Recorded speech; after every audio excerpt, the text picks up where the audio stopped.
La financiación de las universidades públicas sigue siendo un dilema que no encuentra respuesta satisfactoria en el Estado.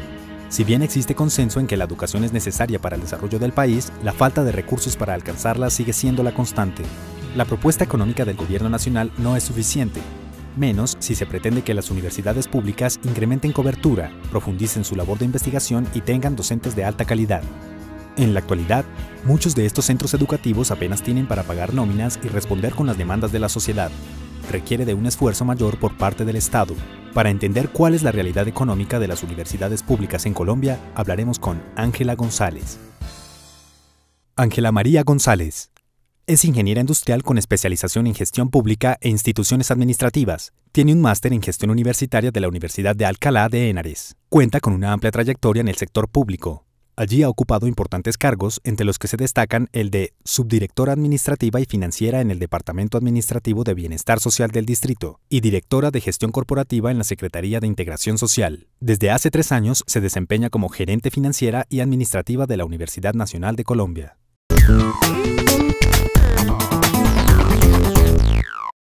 Doctora Ángela González, ¿en qué se encuentra el panorama de la financiación de las universidades públicas en Colombia hoy? Bueno, pues hoy hay radicado un proyecto de reforma a la Ley de Educación Superior, a la Ley 30, en el Congreso de la República. Es un proyecto que desafortunadamente no recoge la preocupación, digamos, frente al tema financiero, frente a la financiación de la universidad pública. No es suficiente lo que el gobierno está planteando para que las universidades públicas puedan mantener un nivel de calidad, digamos, adecuado frente a las perspectivas que se tienen de este sector. Funcionarios del Ministerio de Educación han venido diciendo que el gobierno del presidente Santos pretende aumentar hasta un 3% el presupuesto anual de las universidades. 2 preguntas en esta dirección. ¿Este 3% sí son nuevos recursos? Y adicionalmente, ¿esto irá a la base presupuestal de las universidades? Digamos que ahí está la confusión que tenemos frente a la propuesta que nosotros estábamos haciendo. Efectivamente hay un 3%, hay 3 puntos adicionales a partir del año 2012. En un proyecto inicial esos 3 puntos empezaban 3 años después, luego digamos hubo un acercamiento en que los 3 puntos empiecen en el año 2012. Sí son recursos adicionales. ¿Cuál es la dificultad? Que esos 3 puntos no se repartirían entre las universidades públicas, que son 32, sino entre todas las instituciones de educación pública. O sea, públicas superior, y privadas. Instituciones de educación superior, públicas, que son más de 32, son cerca de 80. Sí. Entonces, por supuesto, cuando hay más entidades en donde repartir esos recursos, pues nos va a llegar menos a todas, primero. Segundo, lo que nosotros estábamos planteando es que por lo menos el 50% de esos 3 puntos, es decir, 1.5, fuera en función de los presupuestos que actualmente tienen las universidades públicas y que llegara a la base sin cumplir ningún tipo de requisito. La propuesta del gobierno indica que esos 3 puntos irán a una bolsa concursable que será distribuida en el Ministerio de Educación Nacional. O sea, no irá al presupuesto de las universidades en principio, sino al presupuesto de inversión seguramente del Ministerio de Educación Nacional. Y a ellas tendremos que presentar proyectos para poder acceder a esos recursos. A ver, aclarémoslo, qué pena que le interrumpa, doctora González, pero es que si son un 3% adicional al que van contra, por ejemplo, asuntos contra nuevas ampliación de cobertura, realmente no se está generando una ampliación de la base presupuestal, porque las nuevas actividades, cobertura, investigación, generan nuevos costos. Exacto, hacia allá iba. Es decir, esos cerca de 60.000 millones de pesos tienen como, en la propuesta que tiene el gobierno, tienen como fin implementar cobertura, tienen como fin mejorar la formación de los profesores o cualificarla, y hay un tema de investigación. Luego, todas esas actividades no son, digamos, requieren también que las universidades, por supuesto, tengan mayores costos y gastos en su actividad. O sea, no mejoran para nada la situación que hoy estamos presentando, que es un problema en el funcionamiento de las universidades, producto de una desfinanciación histórica que viene desde el año 93. Frente a esto, el Ministerio y funcionarios del Ministerio insisten en que se allegarán recursos del sector privado, pero en realidad esto es un poco ilusorio, no hay un sector privado que esté interesado en invertir la educación superior no es rentable, pero además hay algo que mundialmente sucede y que yo no entiendo por qué, digamos, en Colombia esta no es una discusión importante, y es que en el mundo la inversión en educación superior y en desarrollo científico-tecnológico tiene un impacto en el desarrollo económico. Es como si esto estuviera ausente en la discusión en Colombia. Efectivamente, es posible que lleguen recursos y que puedan llegar recursos del sector privado, de hecho hoy llegan, pero llegan con una destinación específica. Es decir, el sector privado contrata a las universidades públicas para atender unas necesidades particulares del sector privado.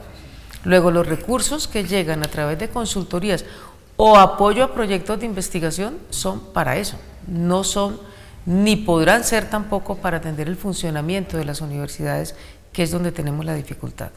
El presidente Santos en su visita a Chile se refirió en muchos temas y al periódico El Mercurio le dijo que lo que se pretendía en Colombia era copiar el modelo educativo chileno. El modelo educativo chileno parece estar haciendo aguas por todos los lugares porque no tiene una financiación real ni de la universidad pública, ni la misma universidad privada, ni la universidad privada con el involucro tiende a sostenerse. Y parece que en el fondo lo que hay es una especie de negocio inmobiliario que renta edificios y lugares de acción a las universidades y finalmente esto no genera ningún margen de negocio. ¿En qué estamos frente a eso según su percepción? Que todos estamos viendo lo que está pasando con el modelo chileno. A mí francamente me parece un error que se copie un modelo que no está del todo siendo, digamos, útil en otros países.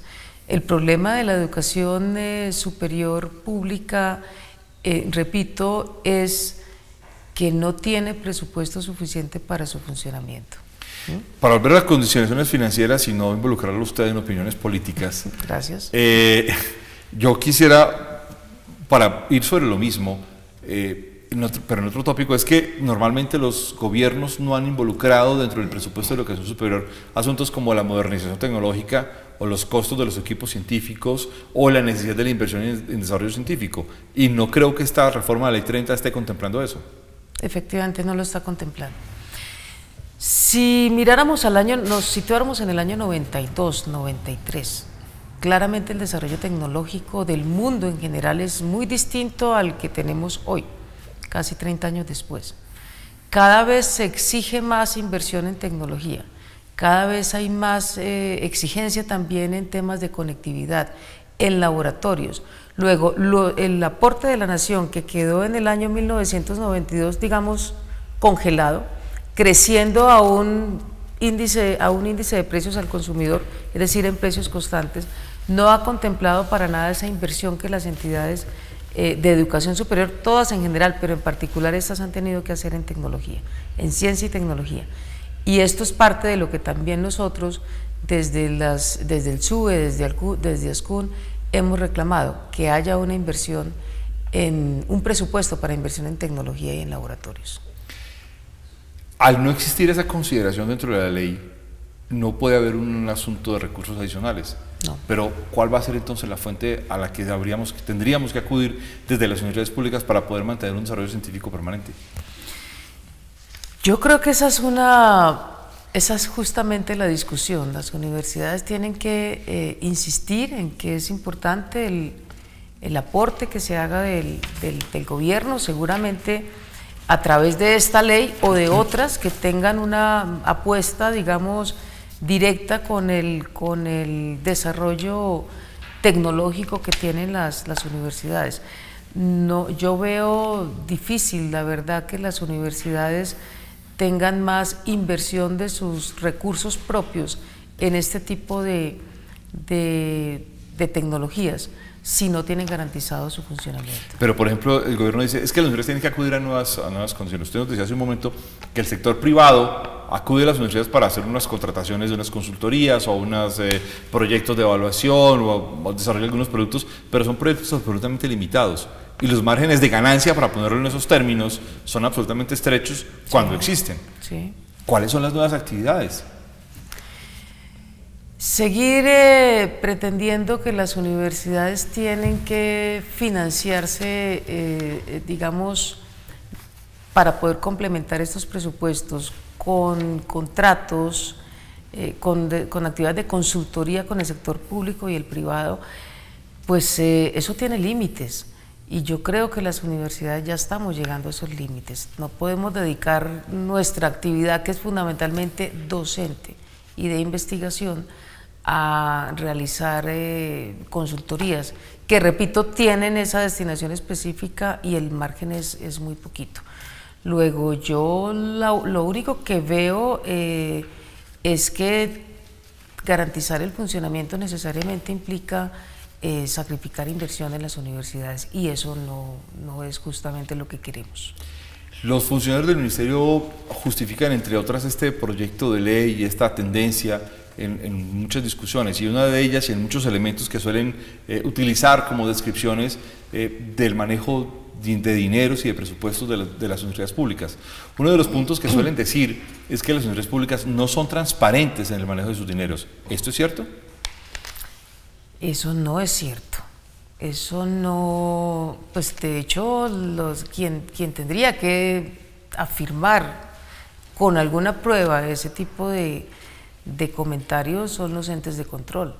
Y es claro que la Contraloría General de la República acaba de estar en la Universidad Nacional de Colombia, y hablo por esta, y no hay, digamos, indicios de malos manejos o de corrupción, y mucho menos falta de transparencia.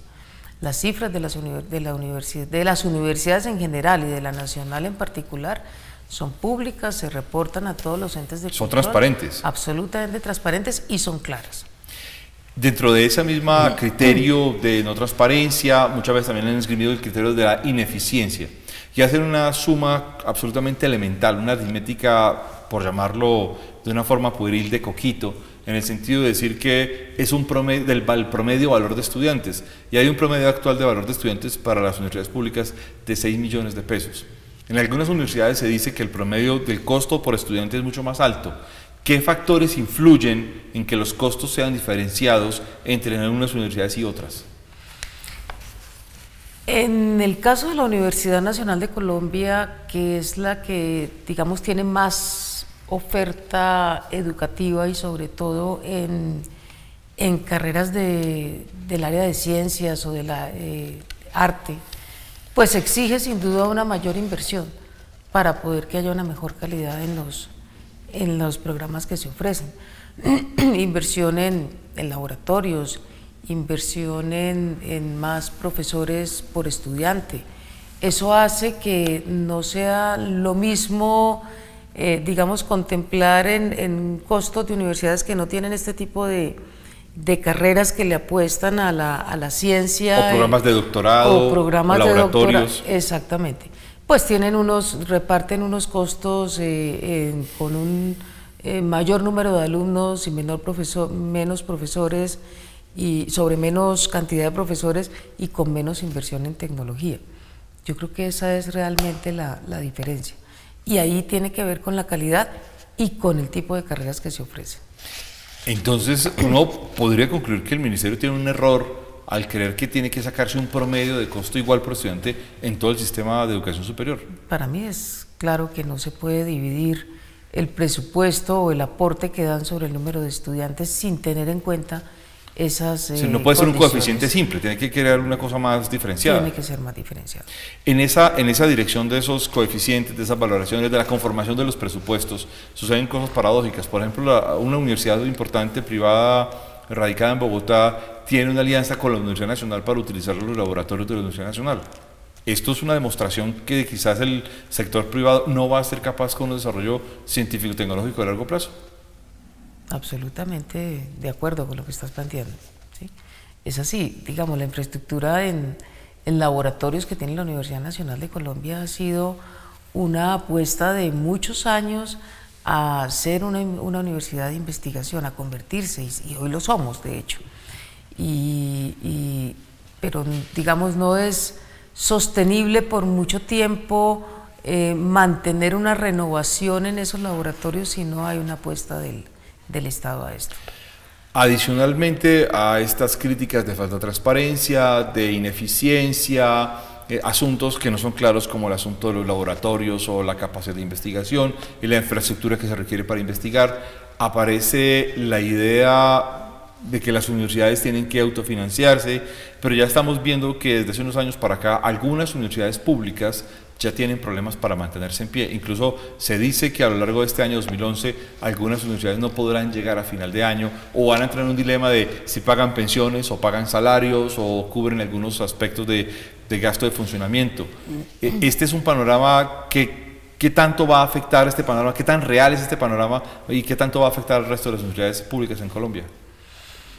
Ya hay varias universidades que están en situación de financiera crítica, es decir, que las pone al borde de tener dificultades para hacer pagos, que las pone en una situación de posibilidad de ley 550. Creo que cada vez es también más evidente el porcentaje que ellas no pueden dedicar a la inversión porque tienen que mantener el funcionamiento. Ese no es el caso de la Universidad Nacional de Colombia todavía, pero sí estamos llegando a un momento en donde el aporte de la nación está alcanzando para pagar la nómina y no más. El resto de gastos de funcionamiento como servicios públicos, como mantenimiento, como transporte, tiene que ser cubierto con recursos propios, que los márgenes que nos están dejando esa actividad no son muy altos. Entonces sí podrían, digamos, estar atentando contra futuras inversiones o actualizaciones tecnológicas y todo esto impacta seguramente en calidad de la educación. La ministra de Educación ha dicho en varios escenarios que se retomaron las principales propuestas elaboradas por las universidades para la reforma de la Ley 30. Yo sé, tenemos entendido muchos que se creó, por ejemplo, varios grupos de trabajo, uno de ellos de vicerrectores financieros, en el que usted estuvo incluida, un grupo de directivos que tuvieran que ver con bienestar universitario y otra serie de temas. Bienestar universitario no aparece por la reforma de la Ley 30 en ninguna parte, el tema de la internacionalización aparece enunciado, pero no se desarrolla.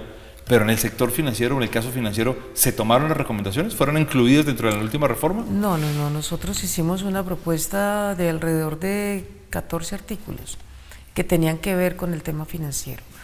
Digamos que se mantiene el mismo artículo 86 de la actual Ley 30 que dice que los presupuestos de las universidades se mantendrán en pesos constantes, pues también lo recoge, por supuesto, este proyecto de ley. Está el tema de los 3 puntos al que hicimos referencia hace un rato, que es bien distinto a como nosotros lo habíamos planteado. Repito, habíamos dicho, el 50% de esos 3 puntos adicionales van directo a la base de las universidades para apalancar el funcionamiento.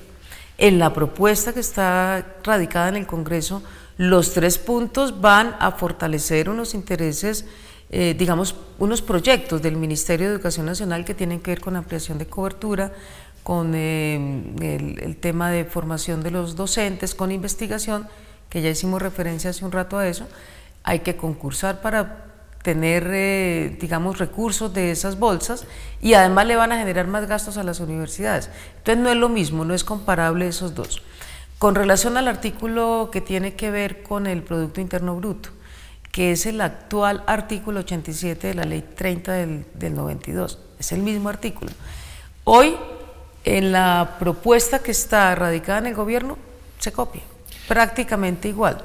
Nosotros habíamos propuesto que por lo menos hicieran base presupuestal. O sea, no se modifica para nada. No se modifica y tampoco son, pues claro, por supuesto que cualquier recurso que llegue es importante y tampoco quiero decir que no se requiere, pero no es la salvación. Para darle un ejemplo, en el año 2010, esos recursos por producto de la repartición del Producto Interno Bruto para la Universidad Nacional fueron cerca de 100 millones de pesos. 100 millones de pesos. Eso, para el tamaño de la universidad y las demandas de la universidad, eso no representa absolutamente nada. No es nada. Es decir, en la medida en que el país crece, por supuesto, con ese indicador del Producto Interno Bruto, que es esto, pues el aporte a las universidades debería ser mayor, debería ser por lo menos sostenible. Si va a la base es distinto, pero cada vez se demuestra que el aporte con relación a ese punto es menor. Y se vuelve paradójico mucho más cuando el ministro de Hacienda está diciendo a lo largo de todo este año que en la próxima década el Producto Interno Bruto aumentará un 30%. Pero debería tener una apuesta a la educación en ese sentido. Repito, la propuesta nuestra era que se dé el aporte con relación al Producto Interno Bruto, que eso lo hacen todos los países del mundo, pero que sea un aporte que vaya a la base, es decir, sobre el que al año siguiente hay un incremento. Pero usted nos ha dicho que ninguno de estas propuestas que hicieron este grupo de vicerrectores financieros, de gerentes en el que usted estuvo incluida, fue retomado por el ministerio. Esto, para ponerlo en ejemplos, ¿qué quiere decir? Si esto no es una solución estructural, entonces una universidad como la Universidad Nacional, ¿a qué se verá abocada en los próximos años? Le voy a dar otros 3 artículos que estábamos proponiendo que son bien importantes y que tienen que ver con lo que me está preguntando. 1.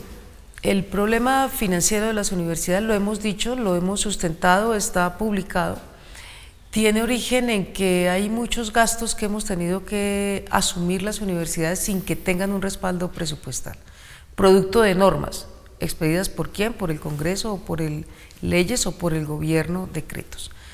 Hay las que están relacionadas con los salarios de los profesores, que le apuestan por supuesto a que haya una mejor calidad en la educación superior, a que los profesores cada vez estén más formados. Pero fue una norma que implica que las nóminas nos cuestan más porque van en función de su productividad, pero no hay un aporte del gobierno para compensar esa productividad. Ahí teníamos un artículo, bueno, lo tenemos todavía porque insistiremos en ellos, de que ese tipo de gastos que van en función de la productividad académica de los profesores, pues tenga un incremento en el presupuesto. Hablábamos también del apoyo, lo decíamos hace un rato, al tema de tecnología y laboratorios. En la propuesta también están, digamos, no solamente se financian las universidades con más ingresos, también pueden hacerlo con menos gastos.